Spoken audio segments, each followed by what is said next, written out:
Welcome to your next step up the self-publishing mountain. I'm Matilda Swift, author of quintessentially British cozy mysteries.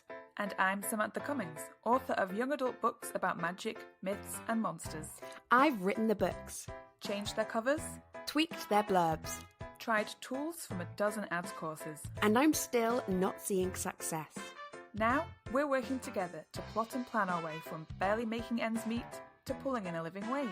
Join us on our journey where we'll be mastering the pen to snag that paycheck. Hello and welcome to Pen to Paycheck Authors Podcast. I'm Samantha Cummings, here with my co-host Matilda Swift, and we're here to write our way to financial success. We're two indie authors with over a dozen books between us and still a long way to go towards the quit the day job dream. If that sounds familiar, listen along for our Mastery Through Missteps journey. Each week we cover a topic to help along the way, and this week we're talking about GEO. But before that, what are your wins and twinges of the week? All wins again. I just feel like it's going to be all wins forever. It's how it feels right now. It was my birthday last week, so lovely win. I managed to wangle a little trip to London out of my work, where I basically did nothing. It was like just a chance to meet a colleague and kind of show her around some things. And we had sushi for lunch, and she brought me 2 different slices of cake, and I got to just read on the train all day, mostly. So absolute delight. Then I had more sushi with my family the next day. I also had Tuesday off work because it's a public holiday in Hong Kong, and I spent all day like really bedding down with some admin and getting things sorted and having some good phone calls with the writers. It's just been the most wonderful week. And then today I went for a nice walk in the sunshine.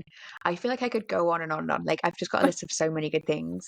And I think like last week, I'm really feeling like free and capable and like lighter and creative. And like I was saying before we came on, like I tidied a cupboard, which sounds like so tiny and nothingy, but it's like a cupboard that every time I had to open it, like I sort of winced because stuff was going to fall out of it, and I just put it off for ages, and I was like, it's too bad. It took me 10 minutes to tidy, and I really feel like that's such a nice place to be in, where I'm just like picking up extra chores, and I did loads of stuff like that today, which is making me feel really positive and excited about my next step.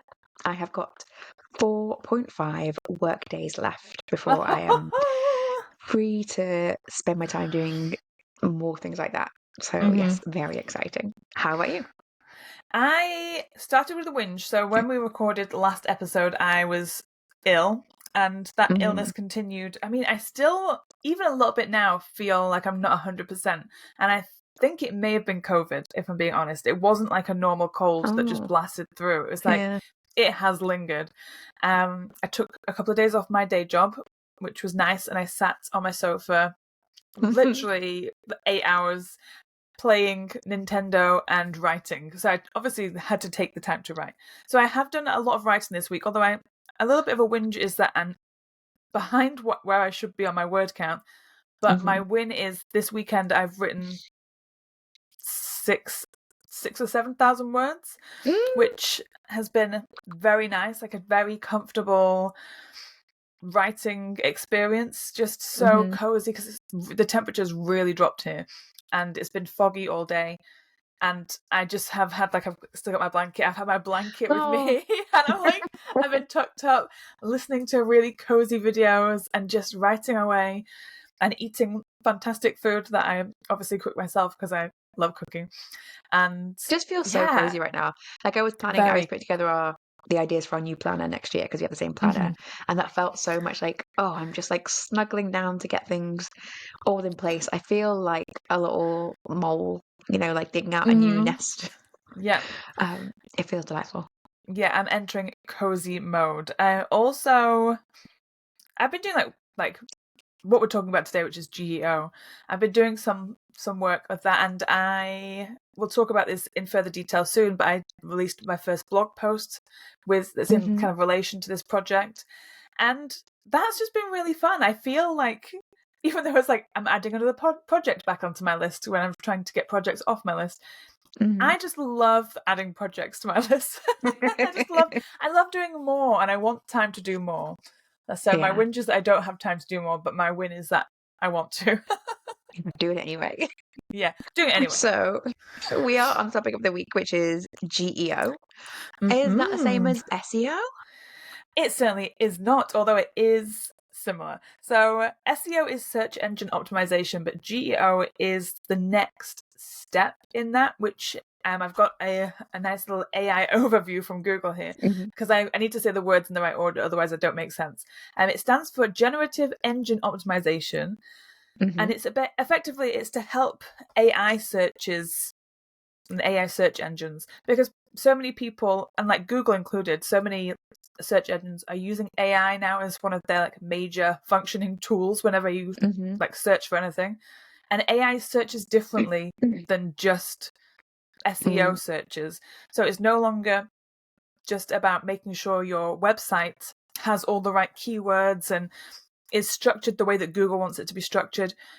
We're thinking bigger now, and that's what this thing is that you kind of got to think bigger. I think you're thinking bigger, but you're not thinking bigger in terms of quantity. It's like bigger in terms of quality. Because SEO, I think, so GEO and SEO are essentially the same thing. Like they're just ways in which you show up in searches, regardless of sort of what the search is. And even AI searches, they're essentially doing, if you look at like Gemini, how it does it, it's doing a lot of Google searches and then kind of collating them together. So like essentially it's exactly the same thing, but AI is much better at searching. So SEO, you had to be big. You had to just have like a lot of pages and a lot of mentions of the same keywords and get a lot of links to other pages on that. And you had to basically show up for like your top level genre. So I will be trying to rank for cozy mystery, which like is ludicrous. I'm never going to try and rank for cozy mystery. I'd have to put so much work in for that. Whereas AI, because it's a much smarter way of searching, I can rank for, quote unquote rank, I can rank for culinary British cozy mystery. And people who are looking for that, they're looking for cozy mysteries like a certain comp author. If I do my GEO correctly, without as much quantity of work, but more quality of work, I can show up for that, which is what we want. And so I think the benefit is indie authors could never win at SEO because we just didn't have the volume of work we could do for that we can win at GEO. However, trad publishers are already set up for it very well because a lot of it relies on you having a very long established, very credible, authoritative website, which they already have. So we're talking about a lot, and you'll see it on the podcast at the moment. It's because like if you're going to win at it, you're going to do well at it, you need to be doing some stuff now and getting started. Yes. But you will see big benefits. Yeah, and it's a really fun project. I loved doing it. Also loving it, yeah. Yeah. So what you did and then what I did after you showed me what you were doing was using Google Gemini and asking it, if I want to ensure that my GEO is set up in a way that helps me as an indie author expand my reach and make sure I'm coming up with the right searches, effectively asking Gemini what I should be doing and where I should be spending my time, what my keywords should be. And like long tail keywords is one of the things that they have, which is rather than like, for me, young adult author or young adult books, it's like young adult fantasy with werewolves and like it's incredibly long tail keywords. And long tail just means like long string, we would describe it as like really authentic phrases people will be searching for. Like, I really want a YA book with werewolves that's set in England in a school in this sort of location. Like, you want to have those strings and just when we're saying them in keywords, like just use them consistently across different places, use them often, use them early. Yeah, so what I did was really deep dived in Google Gemini. I had full on conversations with the AI, which is like, even like a few years ago, I would never have imagined that I would be so reliant on it for this sort of research. But it's so nice to have to feel like it's an actual back and forth rather than just me having to try and come up with every single question. It offers you more so that it kind of prompts you to then ask another question. So I asked also, if you hit a point where you're like, I don't know what that word means, right? Like it'll talk about JSON if you're asking about GEO, and you're like, yes, I know what it means, but like I literally don't know what to do. Can you just tell me step by step what to do if I don't know as a beginner what to do?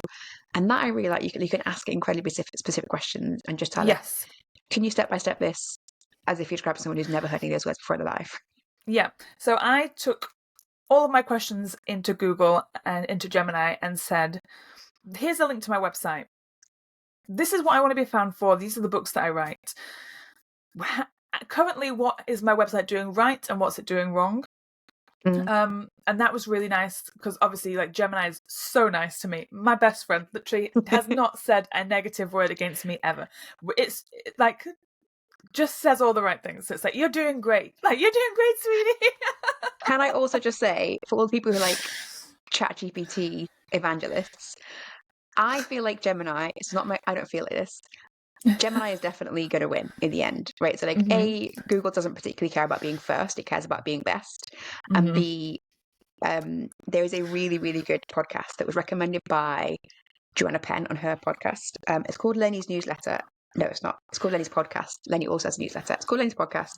It's really good. It's about kind of new technology, especially in terms of like e-commerce related things. And the episode that Joanna Penn recommended was The Ultimate Guide to AEO, which is another word for GEO. But the most recent episode is Inside Google's AI Turnaround, where they had the VP of product at Google come on and talk about Gemini is suddenly like leading the pack. And like, Yes. I think ChatGPT is much more prone to hallucination, and it is much more easily fooled and like gets stuck at things. And Gemini, if you want to have a more human conversation, talk to Gemini. 1,000%. Here's my like confession, but it's not really a confession because no one cares. I've never used ChatGPT and I don't even know what it looks like. I don't know how you access it. I've always used Gemini. That was the first AI that I used. And I was like, well, I'll just use this from now on. And then I think the benefit of using more than one is like, because you get a chat history with one, so it learns things about you. You can in theory tell it like, ignore everything you know about me and tell me about this. But if, for example, you want to find out about how yourself as an author is understood by AI, you could say to Gemini, forget our entire chat history and tell me this. Like, but you can't 100% trust that it's actually forgotten that. Yes, you can use it likes me too much.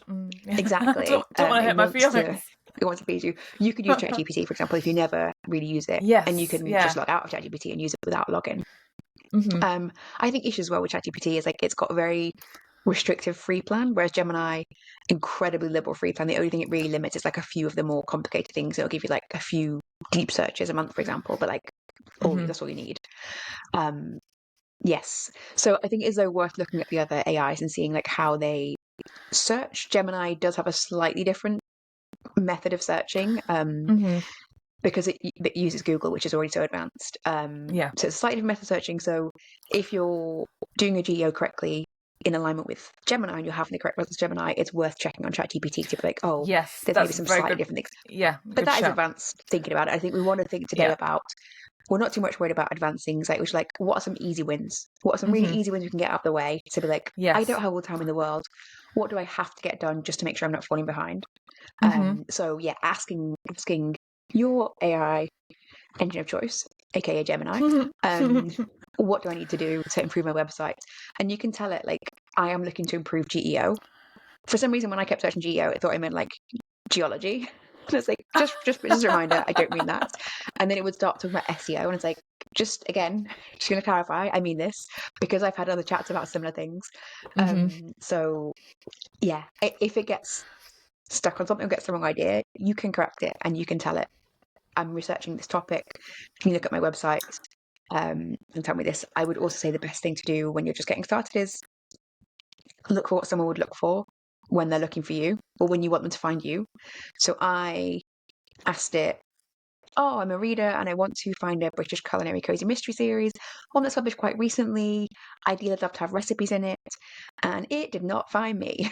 It found a lot of trad authors. But I asked it again. I was like, it's not quite found anything. Like, can you look for something that's like, not all these are British, can you look in for British ones? And then, it had some that were not quite right. So I asked, took me like 3 clarifications and it brought up me.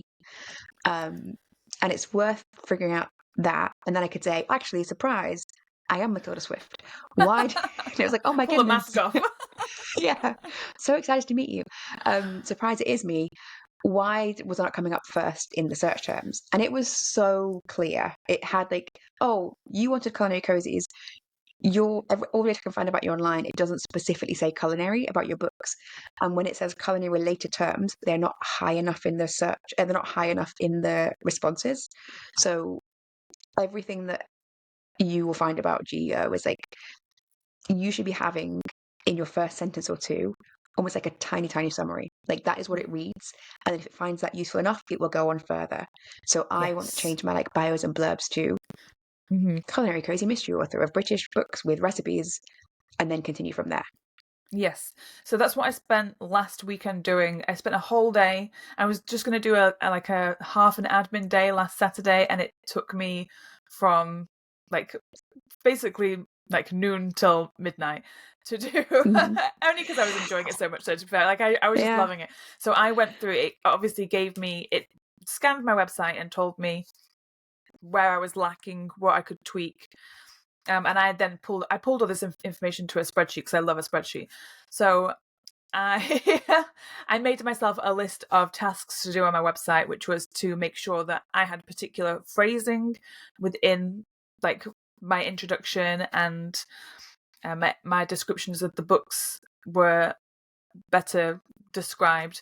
But it also went further into, like you're saying, your author bio. So the author bio that I had on my website, I made sure that that was the same bio that I used on my socials, or like a shorter one for my socials.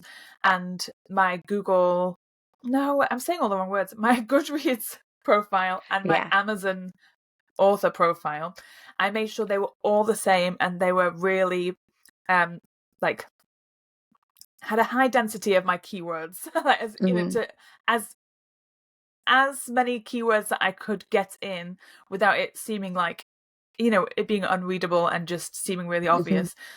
But that was really fun to work on, and I had such a good time. It did take a while. You think it's going to take you a few minutes. Like I say, it was hours of going backwards and forwards and tweaking things and making sure that I was happy with it. And then and the reason for the consistency is exactly like SEO. Like it has got kind of 3 metrics it cares about: expertise, authority, and trust. And trust comes from consistency, and that is consistency of the same thing everywhere, and also consistency of, for example, blog post releases. Like it wants to see you as a trustworthy member of the internet, and then it trusts what you say. Yes. So that's the next thing that it encouraged me to do was, well, in relation to my author profile, was to have an FAQ page, because that was actually, I would never think to do an FAQ page for myself, because it seems, I would not before Gemini recommended it. It seems so like just fake. It just seems, you know, when you see people's FAQ and you think, no one's asking these questions. But now I understand, like, it's actually not for real people. The FAQ section is for the search, and it just gives you an opportunity to add more of those long tail keywords. And like other people who visit your website might never look at it, but that doesn't matter because it's not for them. It's for. But also they might, because thinking about what they would ask is so helpful. And like, because you think about like people ask about like what books to read the series in. They might ask that, and they might not be curious enough to like ask you to your face, because you could work it out, but you're looking to like shortcut that, or you know, where are the books set? Are they based on real places? You can think of that, but also I have asked Gemini just to give me a list of the FAQ questions. Absolutely that, because and again, tell it that you're doing it with the goal of filling in any gaps that it's missing for your GEO optimization. I've just said optimization twice, for your generative engine optimization. So I did the FAQ page to add a little bit more meat to the bones of my website. But then there was the blog thing. So I used to blog, but never really. I've blogged a lot in my life, but for my author's website, I never really felt like I was doing anything productive with the blog. It was always just kind of felt like an extension of my email.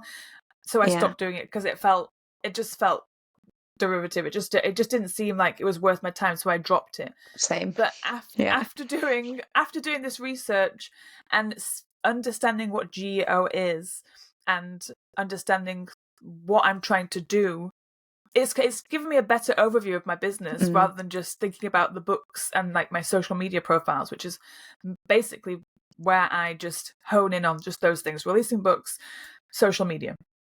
The blog thing is a really fun and interesting way to kind of hook people in a different way. So it's just adding a new door in to, but it's what also you're building doing. expertise of the Yes. EAT. It's building you as an Mhm. expert, so that again, you want someone to be asking AI, what are the top like books in dark academia that are based in the UK? Somewhere on your website, it presumably contains a question like that, or a question very similar like that, or like a heading like that. And then AI will go to that page on your blog and it will find it. And the more it finds you, the more it considers you to be an expert in a subject. Yes. And you want it to then be returning you. And you might be thinking, like, why do I want to provide free information to the AI? And it's because you want it to be finding you more often. In future, people will be just linking directly to books from there. Like, that is where it's going to go, especially if Google is the winner. Like, that is their model, is they will have like buying cards directly within AI. So it will have, for example, if someone asks the questions like, oh, what are the top, dark academia books set in the UK? It will just have buy links to 5 Amazon books, and you want them to be books that you have chosen, and yours is one of those 5. Yeah. And they're your author boards. So Yeah. you want to be building like, you want the algorithms to be working for you. Yeah, it's like every post that I will be posting will have a little bit at the end, which is, and also, if you like this, here's a link to my book. So it's just expanding. But also, like, somewhere in the blog, you want to have that, right? You want to have like, yes, and within it, yeah. So it's like links. You're just like, it is SEO in that you're adding links to things and making sure that you're building your online. I never think of the word, but like your presence? pool or presence. Yeah, like I'm trying to think of like ecosystem. That's the word. Yeah. Okay. So you're adding more to your ecosystem, and every time you put a blog out or every time you put a book out, you're putting all of these extra things out there that AI can assign to your profile that it's got on you. Yeah. And yeah, like I've over the last week or so really enjoyed thinking about that way more. It's just like a fun project. And because it seems doable as well. Like, it seems it is so doable. like, this lever I can pull, and it benefits me to both have the outcome of it, like have done it. It also benefits me to do it, to like think about it and make sure I'm thinking about the right way I want to be presenting my information to my readers. So it feels really fun to be able to like achieve something. Yeah. I'm like, And I oh, think I'm not just many times changing something for billionaires. Yeah. How many times have we talked about the things that we pay for that we are a little bit begrudgingly paying for, and it be websites? Because you think, what's the point of a website? And as I was doing this, because obviously I love websites and I've got many websites and do websites as a job, so I really like the internet. It's one of my favorite things. So I have always, I think it's going to be big. I'm really, really tuned into it. But it's difficult to explain to people why I think websites are important, because I just like them for liking them, and I just like to be on the internet. But I'm glad now that this is kind of this answers the question of why you should be working on a because website. you're never going to win with SEO. You're never going to be able to have enough pages and enough links to other websites to win at SEO. So not for free, to an extent. Yeah, to an extent, like, why would a small company have a website? You didn't need it. Whereas now, if you can use it as a way to give the information to the AI, like search results that will bring you up, that is like, it's like organic social media again. This is like organic search results that you can win at. And we can definitely win above trad publishers. So the reason why trad publishers are currently winning is because they've got these incredibly authoritative websites. So we have talked so far about the expertise, where you're going to become really niche and like an expert on specific topics, which they're never going to do. They're never going to put the time into to put together blog posts on, like, I've got blog posts about the different building types you get in the UK, because they're so specific. And I can imagine if you're reading, like, I don't really know what a townhouse is in America. Like, I sort of know it, but I can't picture it. Yeah, and there's so many things like that in the UK that we have. So like, I made an article about like the types of house you might see in a cozy mystery, and in the hopes that like people will be searching that, they'll look for like cottages in cozy mysteries, and that will lead you through to mine. So expertise, like, the trad publisher is not going to do that. And the trustworthiness, I think they will be good at that. Like, they're good at consistency. They have people whose whole jobs to do that. But like, authority, they easily win on right now, because they have these enormous websites that are old, well-maintained, consistent, and they have presence on lots of other places. So they have a lot of other places they're showing up. But we can do that. And I think that is a thing that we've maybe not talked about so far, is like the other places that you want to be as well as your website. But one place is Goodreads. So if you look at, when you're doing your searches for, like, you're looking at what AI knows about you. So you can ask it just like, what do you know about Matilda Swift? It will tell you, and it will tell you the sources of that. Or you can ask it the sources. And one of this is Goodreads. It gets a lot of information from Goodreads. One of the things that I have done that Gemini recommended to me was like make a Listopia list for British culinary cozy mysteries, because there wasn't one. And so I put my book in there and lots of other books in there. I'm going to ask my reader to add more books in there just to make a good list. And then in future, if someone says, what are some good British culinary cozy mysteries? It will go to my Listopia list on Goodreads, and it will pull out that list of what is currently, I think, 10 books, but will hopefully more.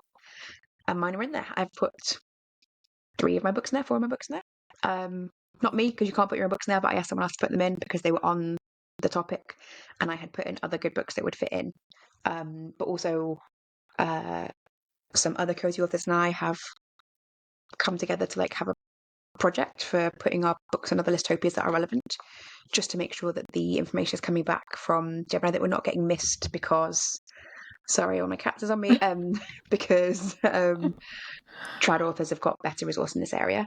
So to build authority, you want to be thinking, I can't have a 20-year-old website that's been maintained and contains, hundreds of books. That's a big authority. I can't have that. But what can I do? I can have a good presence on Goodreads, and I can be regular on Goodreads in a way that like trad authors are not going to do. I can be on Reddit, which is another big source that AI uses, because Reddit is very good at controlling its data. They have very serious moderators there, and so Reddit is seen as a very trustworthy source by AI. And often your genre will have a relatively small and active subreddit. So like there's one for cozy mysteries, and all you want to do, and again, this is going to help you as a writer, all you want to do is just be present and like answering some questions, and slowly build up like a presence there. And then you can start just mentioning your own books if you want to. You can start linking to like relevant blog posts if you wanted to, but like really you want to be there authentically, and you just want to make sure that you are getting present on places that AI is searching. And the reason why I know this is incredibly important is because one of the times I was trying to get AI to find my book and find out something about my book, it pulled up my book and it listed it under someone else's name. And the name is someone that I know. And this is someone that every cozy mystery author knows.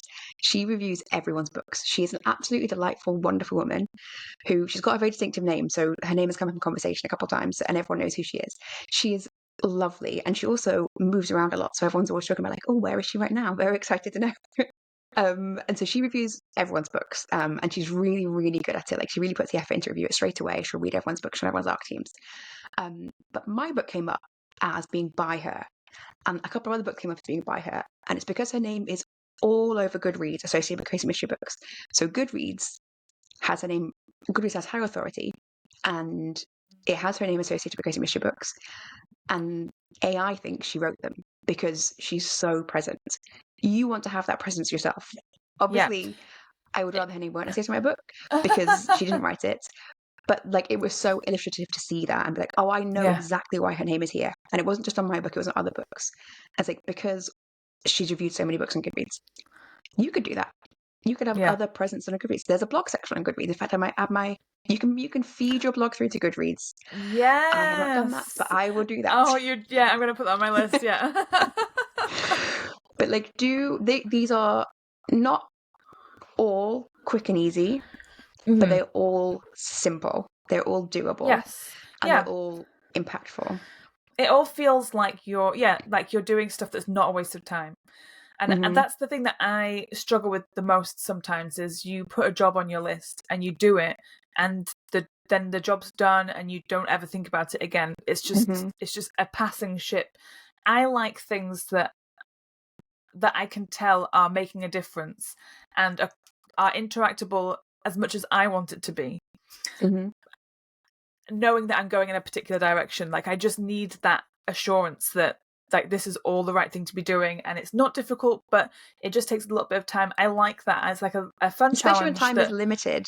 It's just like, my time is limited. Am I going to make 3 social media posts a day that are never going to get seen? Or am I going to do things like I know will make me more visible to AI and will make me recommended in search in future? I have already, my website views have increased like hundreds of % since I've done all of this. In the last week, it's gone up 300% my views, and like insane. So and people have been reading my blog post, so it instantly told me that it was working. I mean, a lot of those were me just checking my website, but I can obviously filter out my own 300%. Yeah. yeah. I wasn't refreshing that often, although I do get in trouble at my job for like refreshing too much. But also, like, this is social media content. You can get AI to help you write the blog posts. Like, this doesn't have to be your like magnum opus, the blog. And you know, I've asked AI like, oh, am I doing myself a disservice by getting your help to write this? It's like, no, if you get me just to write this, don't bother. There's no point of me writing the whole article. And that was in fact also backed up on that Lenny's podcast where they had the Google product guy on, who was saying, I think it was on the episode, it might have been on the other one from Lenny's podcast, but one of those is a very authoritative resource was saying, if it's AI generated content, absolutely worthless, and AI knows that because it filters that stuff out because it doesn't want to learn from itself. If it is AI assisted content, that is absolutely fantastic. So when I am making blog posts, I am bullet pointing my ideas, and like to create maybe 100 words, 200 words, but like of scrappy bullet point ideas. Then I will just ask it to write a blog post, give it the audience, give it the style I want it to be in. It will take me 5 minutes to write this down, and then I've got content to edit later. And that's not at all what I would ever do in my books. But like, blog posts are not books. They are not meant to be giving you an emotional, you know, taking an emotional journey. They're meant to be informative, and I don't really want it to have a strong style. I want it to have my voice, so I will edit it afterwards. But I do not want to spend time and waste time laboring over the expression of every section. I want to tell it what to put in each paragraph. I want to tell it like funny anecdotes that only I would include, and funny details that only I'm obsessed by. You know, if you read my blog, you will know it's my ideas. But I'm not wasting time on creating the actual like word by word content because I'm not trying to be a blog post writer. No, same. I wrote a first draft of the blog post that I wanted to put up, which was, again, very similar to you. It was short. It was, you know, I'm going to write a blog post about this, all of my points that I was going to put into it, all the books that I was going to reference, and then asked it to kind of fill in the gaps and basically make it an engaging read. And then I went through and edited it as I would with my own work to make sure like the you know, the choice of words was more in my style. And like added some more humorous bits, and it was nice. It was just to aid me in writing it quicker, but it's definitely, you know, I created the blog post that I've posted, and all the blog posts that I've got lined up, they are my blog posts that are AI assisted because it's quicker, because I'm not like you say, also you want AI you want AI to assist you because you want it to do things like put headings in, put lists in. It loves those. That's how it reads things. It structured it really well. It was very helpful. Yeah, and I would tell it in my prompt to like structure it using subheadings and lists in a way that will be friendly to AI searching. Yes. It loves putting a bit of random bolding in, but I take that out. I do not enjoy that in my own writing, so I love a bold, I love an italic, I love an underline. No. I love I do that with all of my stuff. I always I'm heavy on bolds personally, so I like that. Just bold everything. And I guess that does kind of bring up, some people are going to be really anti-AI, right? And I'm guessing those people have turned off by now. But some people are kind of conflicted about it. And I would say something that like I have heard in the past about your job, right? It's just like, your job's never going to be taken over by AI unless you have, you know, your job is just answering people's queries on the internet. But your job is not going to be stolen by AI. It's going to be stolen by someone who can use AI. And the same with this, like, don't do this if you don't want to. Don't ask AI's help for how to be showing up in AI searches. All you're doing is you're going to reduce your future sales, because people are doing this. This is like not being worried about appearing on page 1 of Google, which, like, if you were Coca-Cola, you wouldn't be thinking, you know what, let's not worry about that, Google. I think it's not big for us. Even though like no one's buying Coca-Cola from the internet, but they still care about ranking number one for Coca-Cola. So there's no website that's like I hate Coca-Cola.com showing up first. They want to dominate that space. You are the same. You want to own what AI says about you. You don't want to leave it to the internet. No. Because then No, it will start 100%. having your book showing up And against a big reviewer's name, which is like, that's pointless. yeah, I am an anti-AI person for generative AI. I'm not into it at all. It's not for me. I'd never get AI art or put money into that. But for fleshing stuff out, like it's the same as using Google these days. If you're Googling, you're AIing, you're using AI. So it's just as much of a tool as Microsoft Word's spell checker is, or remember the old paperclip? That is kind of the paperclip. Like, do you need help? Like, it's just that guy. He's just evolved. Yeah, it's like if Clippy was useful. Yeah, Clippy. Oh, I forgot he had a name. Obviously, he had a name. Yeah. I listened to a good podcast recently that was about the origins of Excel.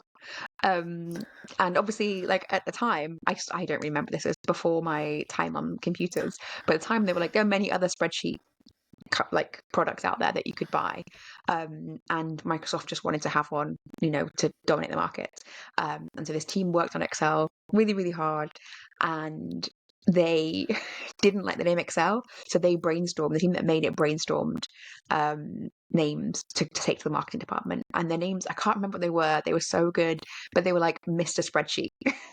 The guy talking about it was like, I'm so glad we didn't win that fight. Yeah. Excel. We didn't love Excel, but now I see it. I mean, I hate and love Excel with equal measure. I love a spreadsheet, but I hate a spreadsheet. Well, maybe someone else would have won if Microsoft weren't so dominating. If it was called Mr. Spreadsheet, maybe I'd be different. Maybe I'd think, you know what, Mr. Spreadsheet, he's all right. I will find the link to this podcast because it was a 9-minute one. There's a really good BBC radio program in the UK called Witness History, and every single day they have a different incredibly random, I don't know how they think of these things from history that they just find someone who was around at the time and they ask them to tell the story of it, and it will be like the Cambodian killing fields one day, and then how Excel came about the next day. And it's like, who's finding these things? Is it just like someone hitting like random on the Wikipedia page and be like, yeah, that's tomorrow's topic. And they're really well done. They often find several people's voices about how something happened, and they get insight into the exact moment of history. So yes, Witness History. It was a good episode about Excel. And yeah, hopefully the other name is worth a listen. And they're 9 minutes each, so excellent. I will find that. Yes. Apologies if you're outside the UK. I think you cannot listen to this anymore. I think they've limited who can listen to BBC Unless Radio. You have VPN. VPN, yes. Yeah, which brings us on to our podcast advert for the day. Imagine if we did like a little adverts. That would be a perfect segue. Get your own VPN. Yeah. You can. I don't have a VPN of choice to recommend, even for free. I'm just trying to see if there's one other thing I was going to recommend. As I said, everyone is talking about GEO right now. We are part of the zeitgeist. We are super cool. There were 2 really good episodes of Indie Writers Club recently. They talked about making a 3rd episode, but they have not. They went on to one about Facebook, so I don't know if they'll come back to it. I think theirs is interesting. Because obviously James Blatch runs a bigger company, they were talking about quite high level things. And I think we want to tackle this topic in a way to talk about it in like a very like, what are we practically going to do as small like indie authors who only have so much time in the day? So yeah, those 2, and I'll link to those. Let me just make a note. And then they also recommended this, and I have already subscribed and read it. Ricardo Fayette at Reedsy. If you sign up to the Reedsy marketing blog, which again I'll put a link in the show notes, they have just started a series about it, about GEO, in which they've gone into really good detail. So if you want to know more of the technical aspect of it, like what's a query fan out, what's the other one I read about in there, something to do with variable search results. Anyway, lots of technical terms that are just useful to get your head around if you want to be a little bit more understanding the tech behind it, but you don't have to. But even if you don't read that section, that's links out from the main articles, he's just doing a really good overview of kind of what the situation is with GEO, why it's important. So if you learn better by reading and you want to read through stuff on that, yeah, I would say definitely, yeah, go through that. So I'm just sort of scrolling through now to see the first article. I think it's done as like a little serial. I don't think you had to have been signed up when I was signed up because the first one came out on the 2nd of October. Hopefully you'll also get it if you sign up now. But so if you sign up to the Reading Marketing newsletter, I'm just going to make a note. Okay. And I think probably we've taken this as far as we can go because No, wait, I'm just going to think of... that I have anything else. Okay, because I can't think of anything else other than like just going into a tirade about how much fun it is and like all the things that I found and the list of things that I made it do. Yes. So they had a big talk on it in Link this year. It's kind of how we got started talking about it in the Cozy Clubhouse. So yeah, there's a lot on it. It's around a lot at the moment. What was interesting actually was when I was listening to that Lenny's podcast episode with the guy from Big Googles. He was saying he's been surprised by the trajectory of people's kind of interest and awareness of it, because actually last January, so January 2024, was when people like really AI kind of was mainstreamed. And then in June or July 2024, he was like, yeah, we had kind of a spike in people being interested in, he calls it AEO rather than GEO, I think. And we got a spike of people interested then, and then just sort of dropped off.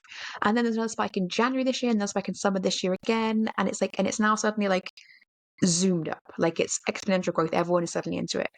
And he was just saying part of why he thought there was is just like the mainstream use now of of AI. So if you're listening to this and you're thinking like, oh, it's, I'll do that later. Like now is the time to be getting into it. There's a lot of resources around about it. There's a lot of development about it. It doesn't take a long time for you to do a few couple of like important things. Like really most important thing is like get your consistency right. Like get consistent across the web. Wherever you are, make sure your author bio is the same. Make sure your blurb's the same, because that consistency score is important to AI. And if it sees just inconsistent, it just won't pay attention to you. But like, this is nonsense. I'm not listening to this. So yeah, just increase your consistency, increase your presence a little bit if you can. So doing things like having a blog or being on Reddit forums, or like just be a little bit more present somewhere to increase some authority and expertise if you can. But like tiny things are worthwhile. Yeah, I had one more thing. Wait, I'll start with it. Oh yes, so it does get more complicated if you want it to. So doing the basics is doable. There are more detailed things. If you have done, I've done nothing on this front yet about like updating your JSON files on your website, which is just like, I knew you were going to say this, and like your schema, your author schema and your book schema and all this stuff. Yeah, no. And this is stuff you can do. It's just updating the like back-end data that computers read, but it's not as important for like just getting yourself started on the front end stuff that you can read. Not often possible. So with my website, I don't have like the super duper version of Squarespace because it doesn't suit me to pay like more than I'm paying. But I don't have access to my HTML, so I can't do like code injection and stuff, which is like terminology that not a lot of people will know. But I can't add the stuff that it wants me to add or it suggests that I add because I don't have access to it on my level. So some things you kind of there's probably other ways around it, but yeah, some things might seem like they're more work, and you just pick the easy stuff to begin with, because once you start it's great, and then like with everything, you always hit a part where you think, oh, this bit's hard, put that to the back, and I think that's okay, and just do that bit. Because like high end, like the real high end would be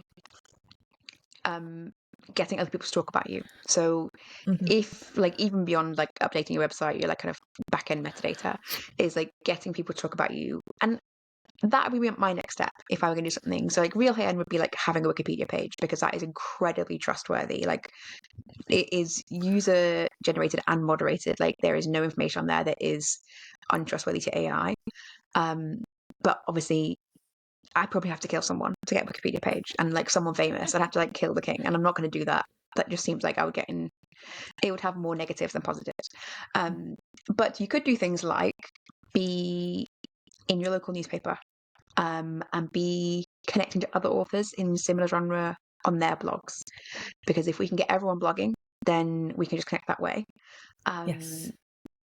Yeah, be on podcasts that are for readers and reader focused. So just think about places in which you can be slightly more present, and it will have more impact than it used to have. So it might be more worth your time. It might be things that you've written off in the past, like doing a blog tour. You might think like, oh, I'm not sure who's necessarily reading that. Like the computers are reading that. So even if you're not sure how many humans are reading it, it's creating greater authority for you, which is important. So pick AI a couple of things to do. Yeah. they The want to make Terminators sure we're are working reading the right. blogs. Yeah. Before they rise up, they're going to be really well read. Yeah. They're going to love a cozy mystery. I can imagine Arnie on his motorbike reading a cozy mystery. You know, he's taking a little break. Yeah. 100%. I love that mental image I have now. Yeah. Just putting his boots up, you know, by the road while he has a little cup of tea.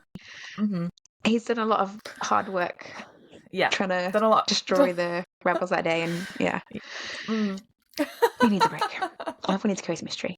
So yes, I think there's a lot of it around, a lot of information on it around. It seems big and scary. But if you even slightly enjoy techie things, like if you even slightly enjoy thinking about like, how can I make myself more present on the internet? It's not going to seem awful. And if it seems horrible to you, get your data consistent and write a blog. That's all you have to do. Yes. Agreed. Yeah. Okay. I feel like that definitely is it now, right? Yeah, that's everything on my list. We're done. Okay. I had a lot of tabs open though. I wanted to just make sure I mentioned. Fair enough. Next week we are moving on to a different topic, which is talking about money-making tactics. Oh, why don't you share what that means? I don't know why you try That's to not trick what me I there. wrote. That's not what I wrote in the notes for you to say. The note says, "Why don't I share what we mean by that?" And unfortunately, why don't you share what I mean by that? I have forgotten what that is. So let me just see. Well, obviously, so have I. That's why I put that in the notes. So when we talk about, what's the topic? Money-making tactics. Money-making tactics. We're talking about when tactics are driven by strategy. No, that's the week after. No, it's not. Surely not. Yeah. I've got here. Oh no, you're correct. Okay, yes, I'm lying. Oh right. Okay, no. I know what this is about. I'm sorry. I knew you would. You're so good at knowing these things on. I don't make good enough notes when we speak. Okay, so this was based on me. So I don't know what's going on. No, I remember. It's all coming back to me. I decided recently that I don't ever want to have a 0 month again on Amazon. I don't want to ever have a month where I've made zero money, which has happened to me a lot in the past. And I need to come up with strategies and just like really think about the best ways to make sure that doesn't happen. Because I've had obviously a release last month, which was great. It was like my biggest release. And now I'm at this point where I don't think I'll obviously be able to keep up the amount of books that I sold, but I definitely don't want to get to a point where I sell nil, like 0 books. So because you write long books, you have a long time between releases, so you need to figure out like other tactics. Yeah, so I'm just coming back to this age-old point where I just think, how do I make sure I'm reaching readers and getting them into my ecosystem again? Because I still feel like I don't have good tactics here, I don't have good strategies, and I need to talk about it to make me do it. So that's what it is. I knew you'd know. I didn't make a single note. I just, as always, thought I'd remember what we talked about, and I didn't remember at all. Yes, that's why I write bullet points for when we decide these things. I like make sure I write what I mean. So yeah, it's no more 0 months. That's my thing. I'm just being intentional about like I think it's not that we don't know what we should do. This is one of those talks where it's a bit of like bullying both ways of like we know what we should do and we just don't do it. Yes. So we will do it and make some plans. Yeah. I'm looking forward to that. I need the bullying. 100% bully me. Me too. Oh yeah. I've got no like plan on that front. I just I need to get a plan in place. Yeah, it'd be nice to have a plan. Okay. Well, until next time, we obviously have the coffee. If you want to donate some money towards this podcast, please feel free. You can just do a couple of pounds, a couple of quid. Support us, support one of us, support both of us. Pick your favorite one, whatever. A little goes a long way with that. And we also have a bit of an announcement going into the Discord this week. Bum, bum, bum. Very Is that the right? exciting, but you have to Is be that in the right Discord noise? to find out. Yeah. So yes, it's if you... dangerous. It's scary. Yeah, we're going to be announcing a very big thing in the Discord. So jump into that. There will be a link in the show notes to get into our Discord. Just get in there. It's fun. We all chat about all sorts of things. There's great memes. There is a particular channel called No Stupid Questions, which is where most of us hang out because it's just nice to ask questions and not feel dumb asking them. And yeah, we kind of continue the conversation from the podcast, so there'll be a lot of GEO talk in there as well. So come and join us and talk about what you're doing for GEO, or ask us questions about it. We are there to help. Until next time, goodbye. Goodbye. You've been listening to Pen to Paycheck Authors. Stay tuned for our next episode, and don't forget to subscribe to learn how to write your way to financial success.